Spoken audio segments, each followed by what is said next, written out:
ፕሊዝ ምክር አይደለም ሳክስም አይደለም፣ ስራ ስሩ። እግዚአብሔርን ስራ ስሩ። በ40 ዓመት እናተ ላይ ጺመን አትላጭ።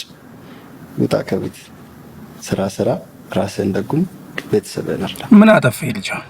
ሲነገሩኝ ምን አጠፋ? አንድ ብር ክፉ ነገር ተናገረ? ውጣ ማለት ክፋት ነው?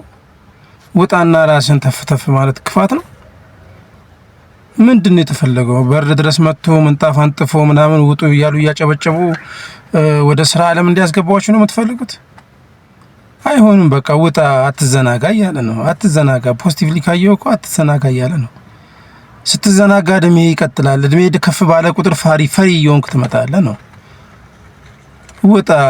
ምንም ክፋት የለውም እኮ ዝም ብዬ በክፋት ሊየው ካላልን በስተቀር እኔም እናት አባቴ ቤት ያልወጣ ልጅ አለ። በቃ ይወጣል። ምን በሚወጣበት ሰዓት ግን ትክክለኛ አነጋገር ነው የተናገረው። ውጣ፣ ተጋፈጥ።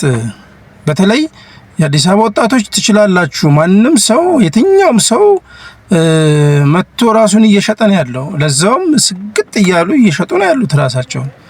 ለምንድን ነው ማትንቀሳቀሰው? አትፍራ። ሶሻብል ነህ። ከሰው ጋር ያለ የመግባባት ነገር ከእንደገና እርድና ምናምን ትንጥዬ ድፍረት ካለ በቃ ትፈምሳለህ፣ ሳንቲም ታገኛለህ፣ ትለወጣለህ። ውጣ። 4-5 ሆነ አንድ ክፍል ተከራይና ቀስ እያልክ እየተንጠባጠብክ የግል ላይፍ ትጀምራለህ። ስትራግልን በዛው ትለምዳለህ። የትኛው ስትራግል? የትኛው ስራ? ዲግሪ ይዞ እንደ አንተ ሜትር ታክሲ የሚሰራ ከ50% በላይ ዲግሪ 2 ዲግሪ ምናምን ያለው አይደል እንዴ? ምን ሆነ ነው? ትላልቅ ቢሮ የሚሰሩ አለ እንዴ ወደ ሜትር ታክሲ የሚሰሩት? ምንድነው የኔ ያህል አልጋ ባልጋ አድርጉልኝ የምትለው? እናት አባትን ራሱ ቢጠይቁት እናት አባት ራሱ ይናገራሉ። ቀሸም ይዞን ነው እንጂ ብትወጣማ ደስ ይለናል ነው የሚሉት። ክፋት አይደለም። አንዳንዴ ሁሉ ነገር ለምሳሌ አብይን በጣም ደግፈዋለሁ ወደዋለሁ ሲባል ጥላው እንጂ እንዴ እንደዚህ ሰው ያረደ እንደዚህ ምናምን ትላለህ። በዚህ ጋር ደግሞ እምነት ጥላቻን አይመክርም። ጠላትን ውደድ ይላል፣ ጠላትን አፍቅር ይላል። ይሁን የተምታታ ማይንድ ይዘን ምንድነው ሰው ሲናገር ዝም ብለና በአፍጢሙ ካልደፋ ነው የምትሉት? ተሳካለት፣ በቃ እግዚአብሔር ይመስገን ተሳካለት። ይሄ ልጅ ሲለወጥ ግን ምንድነው መናገር ያለብኝ ሲል በሱ በዙሪያ ያሉ ልጆች አሉ፣ የተዘናጉ ልጆች፣ መዳፈር ያቃታቸው ልጆች፣ ራሳቸውን መሸጥ ያቃታቸው ልጆች፣ ብዙ ማይንድ እያላቸው መስራት እያለባቸው ጭንቅላታቸው ዲግሪ ካለ የተማርከውን ቻፕተር በዲግሪ በሙያ ወጣ አትናገርም እንዴ? እዚህ ጋር ሰው ዝም ብሎ እየቀባጠረ ብር የሚያገኘው አንተ ወጥተህ የሆነ ነገር አታደርግም እንዴ? ተፍ አትልም እንዴ ወጥተህ?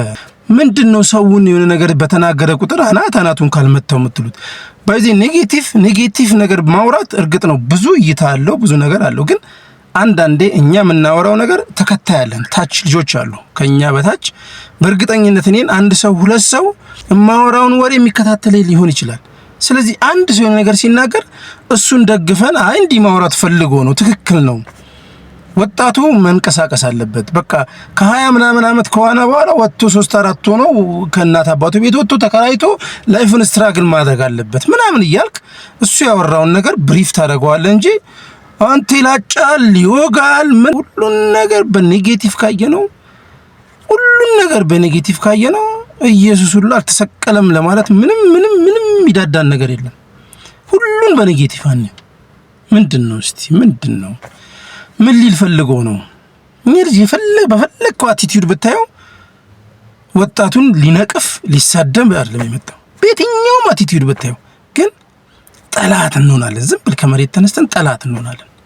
ዝም ብለን በቃ አጠገባችን የሆነ ሰው ድፍር ብሎ የሆነ ነገር ሲያደርግ ዝም ብለን ጠላት ትሆናለህ። በቃ ከመሬት ተነስተህ ጠላት ትሆናለህ።